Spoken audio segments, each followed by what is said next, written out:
So many people ask me, Marcel, how do you know if someone's lying to you?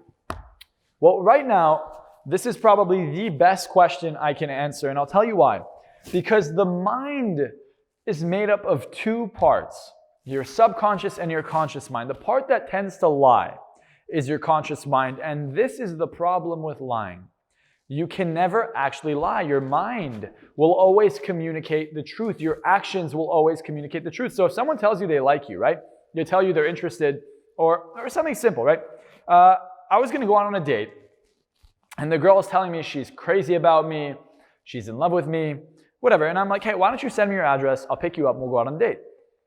And she always avoided the response to the address. She's like, yeah, I'm so excited, as if she never saw it. So I would then repeat, hey, what's your address? And then she'll avoid it. And then obviously, what did she do? She flaked. So was she actually in love? Did she actually want to be around me? Of course not. And that's where lying and deception can be so meaningful, right? Because for the average person who didn't actually know that that's something that she would be doing, that could hurt, right? People lie to us and lies hurt. And the reason they hurt is because they make it difficult to trust an individual.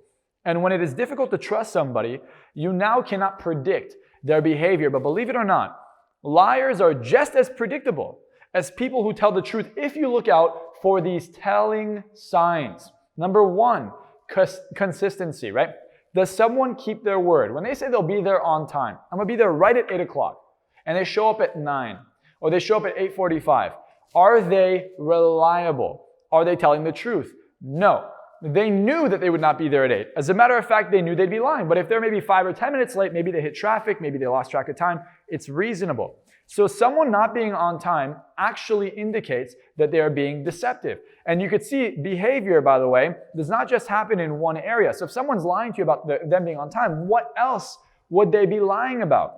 The reason we lie is because there is a strategy to hide something someone won't like.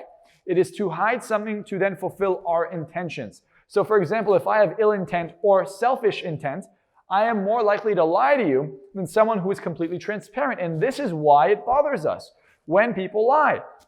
You want to know if someone's cheating on you. You want to know if a business partner stole from you. You want to know if your parents actually got you the Xbox you wanted for Christmas, right?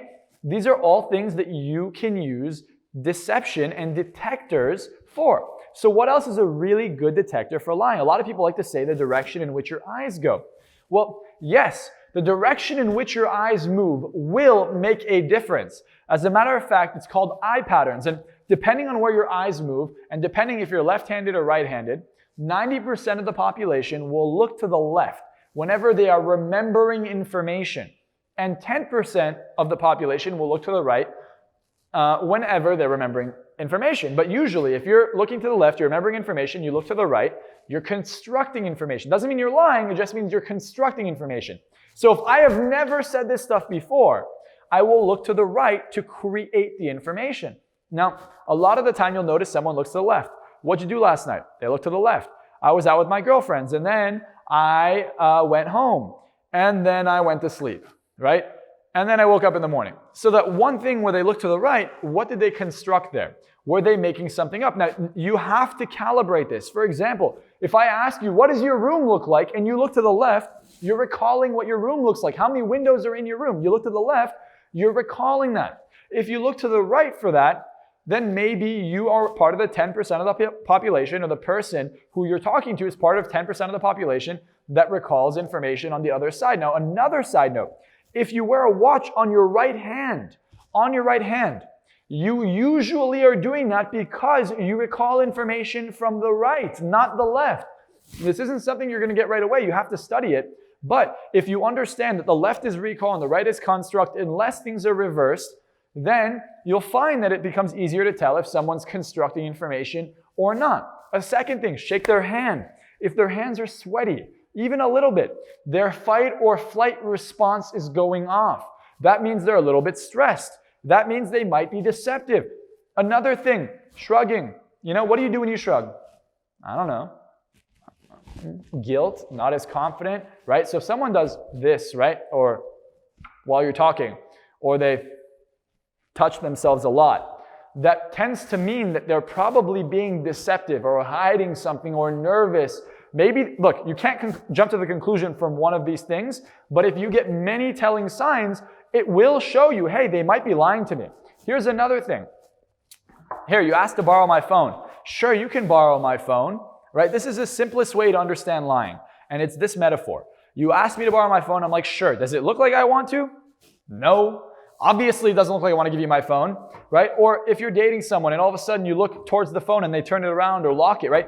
Like even a subtle, like, something like this, that is them being deceptive. What are they hiding? Now look, just because someone's hiding something doesn't mean that they're cheating, that they're stealing, that they're fucking you over. It just means they might be nervous because maybe every time they do something wrong, they feel like they're walking on eggshells around you, right? So they'll be deceptive. But the main reason people lie is to either look better because they think you won't like them, or because they're scared, right, that you'll leave them. They're scared that you'll punish them in some way, shape, or form if they tell you the truth. If you want people to be more truthful, do not punish them for telling you the truth. If you have kids and they tell you that they did drugs for the first time, you can be disappointed. Don't yell at them and be like, you're so stupid, because they will then hide it from you. They will lie to you, and it'll be hard to tell. I'm very good at seeing when people are deceptive. As a matter of fact, almost no one can get away with lying with me. But that's because I've been studying and observing people's behaviors for years. Now here's another one, and this is a really big one.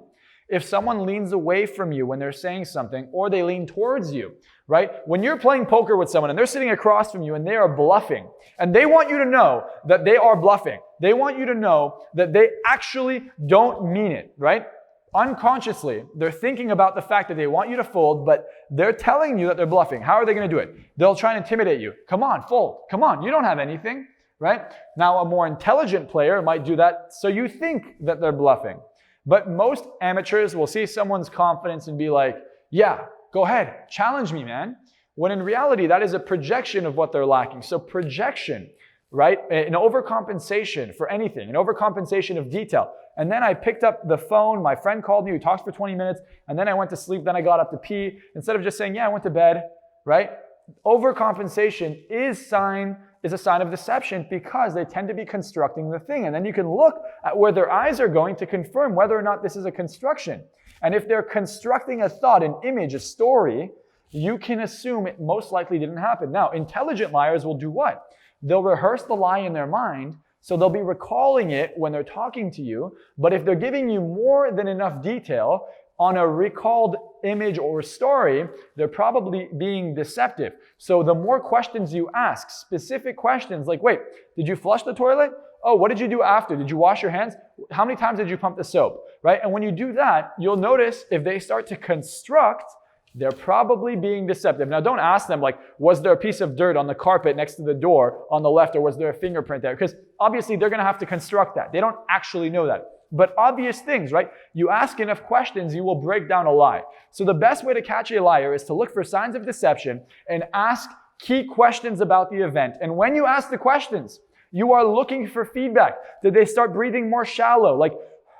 Or are they breathing deep? Like very relaxed? Are they very chill? Is their voice more high-pitched or cracking? Are they not speaking from their diaphragm?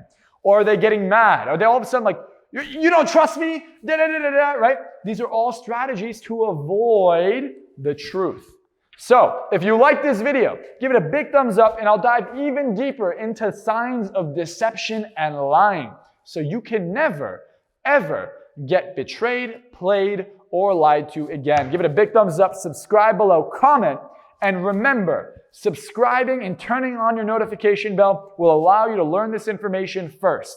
It will allow you and potentially save your relationships, you from signing a contract with a scummy business partner.